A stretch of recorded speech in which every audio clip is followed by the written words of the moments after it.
In northwest Ionia, the island of Hwei once stood beautiful and serene. Among its golden sands, seasonal bazaar, and quaint mill town sat the Temple of Hwei, an ancient and renowned conservatory for the arts. Lakey Hwei was born to inherit this temple. Kind and precocious, Hwei spent his childhood putting to canvas his wild daydreams, which exaggerated the world around him into surreal, fantastical sights. He knew these visions differed from reality, but through them, he saw life itself as art. So connected was Hwei to the shades of the world that even his eye color shifted in hue to reflect his mind and mood. Hwei expressed this vibrant imagination through paint magic, a medium that influenced the emotions of its audience. As such, it required strict control and discipline, lest it overpower both mental perceptions and bodily sensations.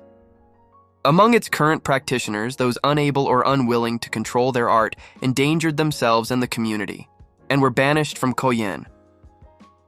Despite these precepts, young Hwei indulged his imagination. In a demonstration for the temple masters, he recreated Hwei's sea. As paint flowed around the canvas, however, his control ebbed. Emotion crashed through him, wild and fathomless as an ocean, and he surrendered himself to its beauty. His vision turned black, his last memory the awestruck masters drowning. Hwei awoke days later, surrounded by his masters, alive but infuriated. They would not exile the temple's heir, but they stressed his responsibilities. Hwei was horrified but fascinated by the depths of his power, and he craved to see more. Thus, by day, he upheld Hwei's conventions. Alone at night, he pushed the boundaries, driven to explore the extent of his power. In time, this practice focused the intensity of Hwei's imagination, allowing him to manifest a palette that flowed with magical paint. Well into adulthood, Hwei mastered his craft, and with passion and humility, he prepared to inherit his birthright, surrounded by the respect and affection of his peers. But part of his mind remained forever shrouded at nightfall. And so it remained, until the temple received a visiting artist, Kata Jin. Over a gilded summer, Hwei accompanied Jin, guiding him around Hwei. They often exchanged their creative perspectives, and, respecting their differences, Hwei recognized Jin's virtuosity and valued their time together. But the night before Jin's departure, the man challenged Hwei. Jin sensed that the pieces Hwei showed others were forced facades, and he wanted to see a real performance.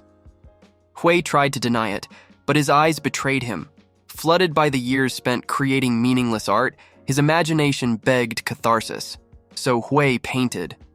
Decades of practice guided his brush. The night came alive, colored by the brilliant infinity of his mind.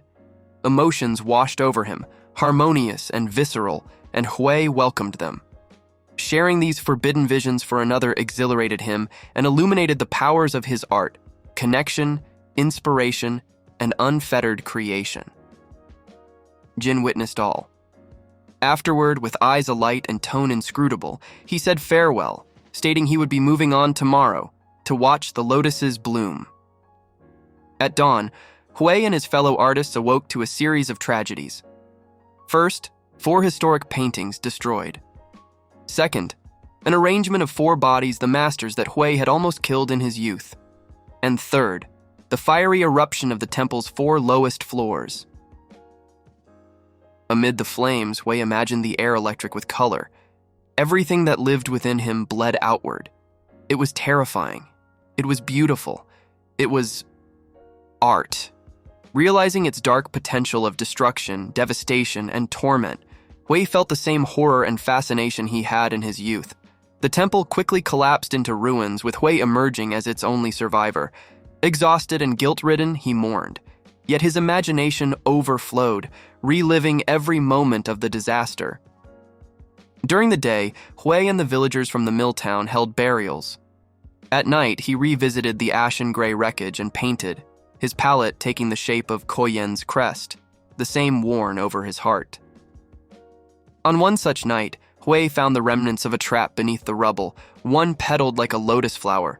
Realizing who'd wreaked this havoc, a cascade of emotions engulfed Hwei. Fear, sorrow, betrayal, awe. A question burned within him. Why? But did he want the answer? Or would it be safer to suppress this need?